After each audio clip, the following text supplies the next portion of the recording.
Hey guys, welcome to the Stronger Marriage Podcast with Trey and Lee. Hey, glad you have joined us. It has been a couple of weeks since we have talked about some interview questions for Lee. Yes, so today we're going to kind of ask the same questions to Trey, and he's going to answer from a man's perspective. So I'm excited to hear what you have to say. Yeah, I'm excited to share some ideas and thoughts with you as we talk a little bit about some, I don't know if they're tough. We've kind of called them tough questions, but they're good questions for a husband to answer. And maybe a wife can hear this and go, so maybe that's how my husband thinks, or at least you could ask him and maybe ask your husband, hey, this is what Trey said, is this true for you? So you can kind of get an idea of what he thinks on some stuff. Sure, because we all know not everybody thinks the same, and not everything's going to fit everybody's situation. Mm-hmm. But these are going to be specific answers to you. So it will also help our listeners get to know us a little bit better. Yeah, that's a great way to say it. Yeah. Great way to say it. We generally, I would think that we fit the categories of we're a lot like most husbands and most wives, but that's not. Doesn't if y'all are a little bit different, doesn't mean you're abnormal or weird or anything else. It just may mean that y'all's relationship is a bit different in the way you like things, do things, that sort of thing. But yeah, I'm excited about answering some questions. Okay. So anything else we want to talk about before we kick off, or we want to talk about some stuff at the end? No, let's talk about it right now. Okay. All right. What's on your mind? So we have Gatesville, Texas. Yes, coming up. That's down around the Waco area. It is, and that's about 2 weeks away. And if you are in the Waco area and in Gatesville, that is November 15th and 16th. You need to get registered quick. This is a free workshop. The church is covering all expenses. And then November 23rd in Lubbock, Texas. Come join us in Lubbock.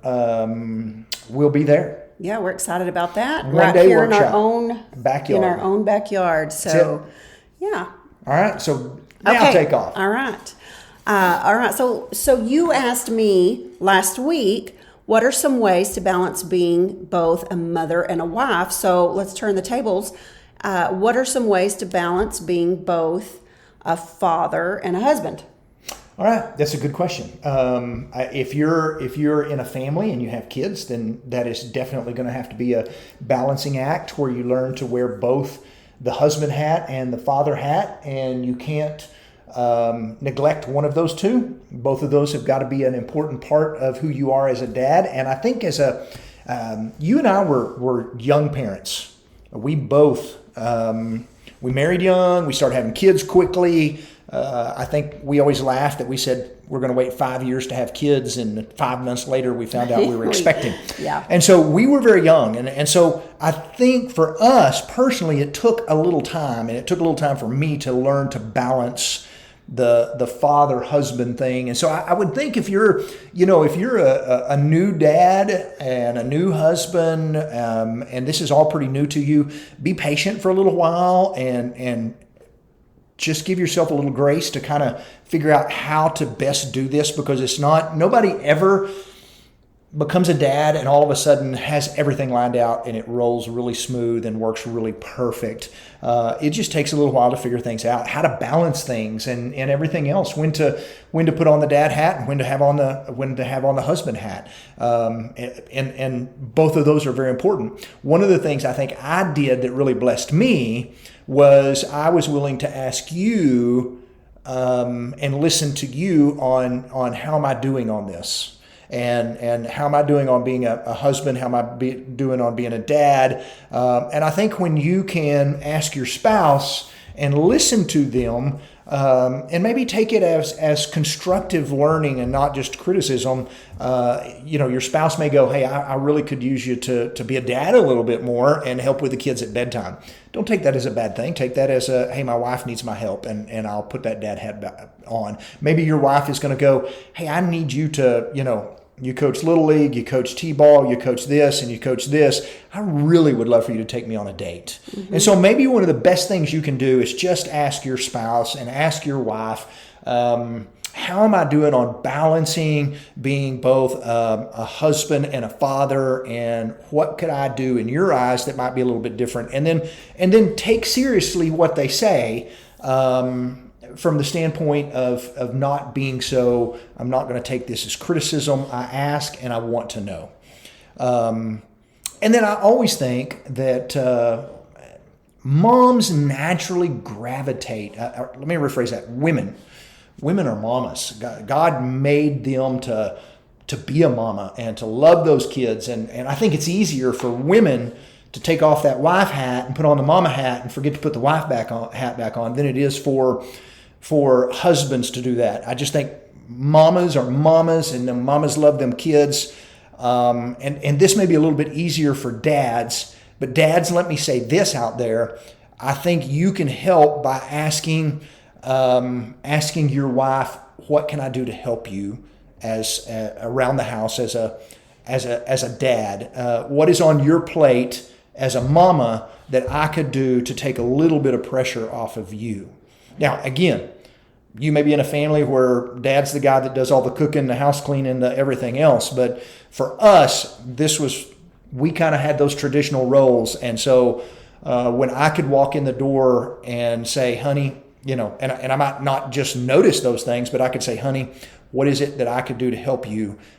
You could go, man, could you unload the dishwasher? Or could you start folding those clothes? Or could you do this? Then I think that helped me to see she needs me to be a dad right now, or a husband, a teammate that helps here. So I think those are some ways that help both as a father and a husband. Yeah. Very good points. And, as you were talking, I thought about men not only have to balance being a father and a husband, but they have to balance work and being a provider as well. We believe that that's one of the roles that God gave the man in the family. There are plenty of women that help provide for their family, and that's awesome. But, you were talking about it's easy for women to take off their wife hat and put on their mom hat. That's how God made women. He made us to be the nurturers, to be kind of the care givers, and he made men to be the providers. Those are kind of just really the way we see it, some God-given roles. Can men and women fill both roles? Absolutely.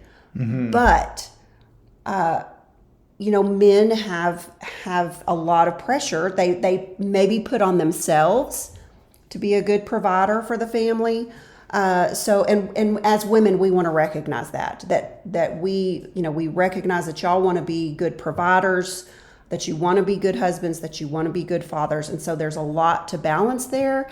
And we appreciate all that y'all do for your families. And you brought up a good point, because maybe one of the things that we should have talked about was maybe the husband-father role is not really that big a deal. Mm-hmm. Maybe we should have said, how do you balance being both a husband, father, and someone who works? Because men find so much identity in their careers and their jobs. Right. And so men, I'll remind you, your role as father and husband are much more important than your role as who you are in your career, although you do need to be the provider. And so make sure you balance those hats well. Sure.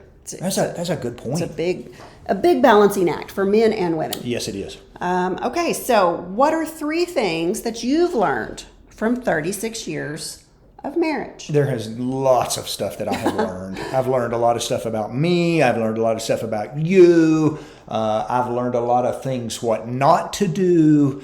And I think I could spend a week on 20 things on what I've learned from 36 years of marriage. But I think one of the things that I have learned is that being married requires being intentional.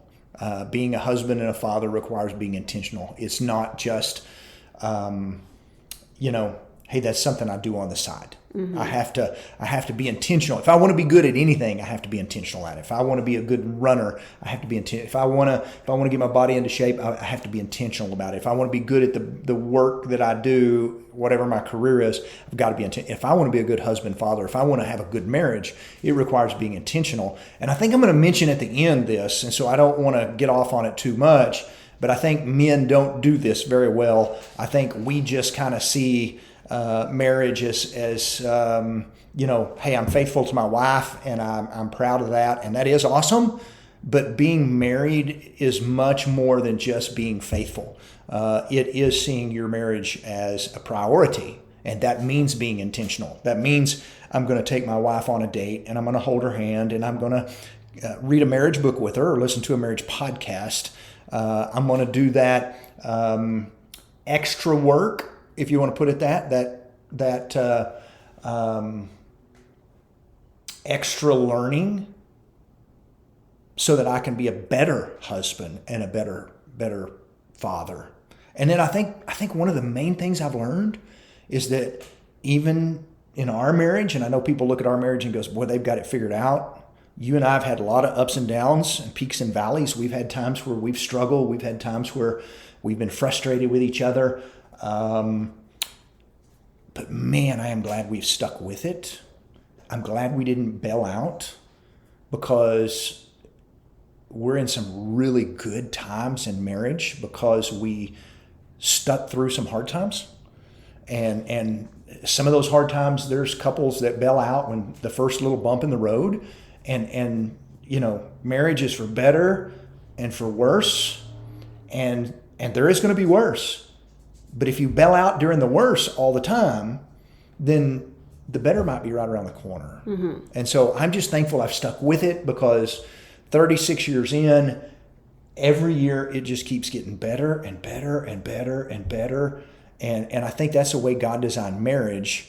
When you don't give up on it, it's supposed to improve and get better. And so I think those are just some little things that I've learned in marriage as we go. Good points. Yes. I'm also very glad that we stuck with it through the hard times. We took vows that said for better or for worse, like you said. And we honored those vows. And there were some hard times that sometimes you just have to fake it till you make it. But those better times are around the corner. They really are, if you put in the work and the intentionality, like you said. Mm-hmm. So good points. Don't quit. All right. So what is something that I do that makes you feel loved? There's a lot of things you do. There's little things. You're a very acts of service girl. That is your love language. And so I notice those things. I really do. I notice when I put on an old sleep shirt. I have a closet full of just 5 t-shirts for $7. These are cheap t-shirts that have been folded so nicely. They all smell so clean and so nice, and you've done my laundry, and it's like, I'm just very blessed that you do these little tiny things to serve me in such a way. But the things that really make me feel loved, I'm your typical guy, and these are things that are kind of my love language, but I love it. I love it when you touch me. I love it when you hold my hand. The other night, you just kind of rubbed your nails down my back. Don't know if you even noticed it, but I did. It was just kind of like, ooh, I like that. It just kind of fills my little love bank out there when you go out of your way to pat me, to touch me, to snuggle. That's just when you give me praise. You mentioned it a while ago. I don't know any man that doesn't love to hear their wife say, thank you for working so hard to provide for our family. Mm-hmm. And when you say things, especially those things that are kind of behind the scenes, you just kind of get used to those things. And when you notice those and give praise for those, that just makes a huge difference. And of course, just like every man in the world, I love it when you flirt with me, whether that's by text message or being touchy or whatever it is, or scooting over next to me really close in a pew or in a chair or at the movies. And it reminds me she still likes me. She still wants me. She's proud that I am her husband, and it just makes me feel very, very valued, that I'm not just a guy that lives in the same house as she lives. And so those are some things that you do. Now, we could go down to the really deep end of, I love the way you love Jesus. I love the way you love my children. I love the example you set. But I'm just telling you, those are some things that you do on an everyday basis. These other things up here that never, ever, ever get old. Okay. So wives, your husbands, if they're like Trey, they will probably appreciate touch, some flirting, and of course, some praise. Some, I thank you for what you do. I appreciate what you do. And just all around telling him how awesome he is, because he likes to hear that. Mm-hmm. I told this story the other day in a workshop, but we hadn't told it on a podcast. I had a friend one time that was showing me a house that he had rebuilt. He's a very amazing carpenter that took an old, beat up, dilapidated house, rebuilt it. It was gorgeous. He tore out walls. I mean, just hours and hours on this. And I remember just going on and on about how awesome he is. I couldn't help but say that because the house looked incredible. And I made the comment something about, man, your wife has just got to be beside herself, impressed with what a great job you've done. And I remember him kind of pausing and kind of choked up a little bit. And he made a comment and he said, my wife rarely ever says anything about the house in the way of you're doing a good job or I love this or thank you. And he had obviously noticed that and maybe she thought she had, but he had not caught that. And I just remember thinking, wow, here's a guy that has spent months rebuilding a house and his wife has not really gone overboard, or at least to the point to where he feels appreciated. And I thought, I wish all wives could hear that story, and husbands, so that we would do a better job appreciating our spouses. Yes. And we talk about it in our workshop that, you're a glass half full person and praise comes real easy to you. It's just a natural thing that you do. I'm a glass half empty person because of course we're opposites in every way. Mm-hmm. And praise doesn't come easy to me, but that doesn't mean that I can't do it. And so we always tell people, if you are the glass half empty person, don't say, that's just the way I am. I'm not good at giving praise. It goes back to being intentional. Yes. You just have to. You just have. Yeah. And it may seem, like I said earlier, fake it till you make it. It may seem not natural to say what a great job they're doing or whatever. But the more you do it, the more natural it will become. So everybody needs to be praised and built up and encouraged and appreciated. Yeah. So I remember hearing a woman say one time, and I'm not picking on wives, girls, I'm not picking on you at all, but I heard a woman one time say, I shouldn't have to tell my husband like he's 7 years old that he's doing a great job. And I remember thinking, man, you just don't get it, do you? Mm-hmm. He would literally knock down walls for you if you'll give him a little praise. He wants to be your knight in shining armor. And if you'll give him praise for little stuff, he will do anything for you. Yeah. And people who are appreciated will do more. That's right. Than is expected of them. People who are criticized are just gonna do less. They're like, why bother? I'm not gonna ever, get appreciated anyway, so why bother? Mm-hmm. So yes, okay, good points. Fourth question. Yes. So last week we talked about my dream vacation. Yeah, Mediterranean cruise. What would your dream trip or vacation be? Well, I would love to say Mediterranean cruise, just because you'd like that. But I would go, if you're going, I'll go with you, okay? Okay, please. I will go wherever you want to go. Right now, I'm going to be a little selfish at this time in my life. I think it's just the time of year. I'm a little tired right now. So right now, downtime sounds really good to me. Mm-hmm. A dream vacation of a cabin somewhere in the mountains alone, maybe an all-inclusive in a Cancun or a Cozumel, someplace where you don't want to walk 11 and a half miles. I don't want to walk. I don't want to think. I don't want to have anything on my schedule. Yeah. I don't want to have to go see this. I don't want to have to go do that. I don't want to have to answer my phone. And so right now that sounds really, really good. And that's not a really exciting vacation, but right now that sounds really good because it's probably time for a little bit of downtime in life. But also, of course, it's my favorite time of year, which is kind of a Christmassy time. I would love to go to a Christmassy place. You know, some of those cities in the Midwest or Northwest or Northeast that, you know, The little Hallmark-looking villages. Hallmark-looking place. Man, that would be so awesome. I think they have one in Missouri now, and, you know, to walk down the street and to you know, it would just be so much fun. You know, Christmas. I would say Christmas in New York, which we've talked about. At the same time, right now, That's not relaxing. you know, we're going to have to go see stuff, and we're going to have to walk 11 miles, Right. and I'm okay with that. But that doesn't sound restful right at this time in my life. Okay. So One more. last one. Sorry, I lost my You're place good. here. If you were to give the husbands out there a couple of tips on how to love their wives, what would that be? Ooh, I like this question. I would tell husbands, listen, I would say, ask your wife how you can help them. What's on your plate that I could do for you? What do you need from me? And then step in and try to do whatever it is that they've said.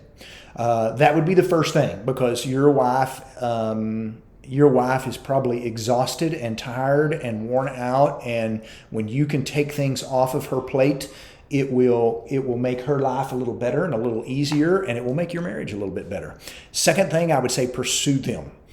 She still wants you to pursue her. She wants little sweet text messages. She still wants you to bring her a flower for no reason, to stop by and get her a gift certificate for a pedicure, whatever it is that she likes. Grab her favorite candy bar. Just continue to pursue her. Flirt with her. Send her the sweet text. Remind her regularly how beautiful that she is and how much you are still gorgeous. She may not feel that, and she needs to hear that from you. Talk sweet to her. Use a sweet tone. Call her sweet names, terms of endearment, whether it's precious or darling or sweetheart. I think anytime you can use kindness and tenderness with your wife, you are going to win. That is just a secret tip that husbands need to learn. Do those little things for her. And then I mentioned it earlier, and I'll throw it back out here as we close. Don't see being married as just something that's one of your jobs. Being married is more than just being faithful. It's being intentional at growing in your marriage with your wife. Wives love this. Wives are the ones that want to read the books, the marriage books. They want to listen to the podcasts. They want to go to the marriage workshops. And the husband's always kind of like, there's not anything wrong with our marriage. She wants you to love the marriage as much as she does. Yeah. Be intentional as a husband. Be the husband that goes, I want to go to this marriage workshop. Be the husband that says, hey, can I pick us out a marriage book to read? Let her see that you're interested in becoming a better husband and a better father. Whew, that'll make all the difference in her world. And that's such a huge myth. You know what you said, that a man will say, well, there's nothing wrong with our marriage. There doesn't have to be anything wrong with the marriage for you to want to make it better. Mm-hmm. Because you can have a good marriage and it can get even better if you're willing to just put in a little bit of effort. Like you said, go into a workshop, reading a book. You're listening to this podcast, so you're putting in some work there, which is awesome. Mm-hmm. Keep that up. But yes, and I loved your tips. I loved your tips to the men. I think the women would agree that helping them, ask them what you can do to take a load off of whatever it is that they're doing. And pursuing them for sure, because it doesn't matter, how old we are, how long we've been married. We still want to be pursued and reminded that you love us and that you still want us. Yep. Yeah. And can I say this? Yeah. Notice that all the ways I talked about pursuing them was outside the bedroom. Mm-hmm. Because I like to pursue you in the bedroom. But you also want to be pursued outside the bedroom. Right. I'm not going to be very interested in that if that's the only place you ever pursue That's me. right. That's right. I have to pursue you in all areas of your life for you to be interested in pursuit in the bedroom. So do those little things that I talked about that aren't, you may look at that and go, but that's not a bedroom thing. It is. You just don't realize it. Pursue your wife outside the bedroom, not just in the bedroom all the time. Great. She wants you to want her for more than just sex. Yes. All right? Great point. Hey, this was fun. I love it. All right. What else? That's we have it. anything else? We talked about what we have coming up. So, we will see you guys in a couple of weeks. Y'all have a great week. Bye. Thanks for listening.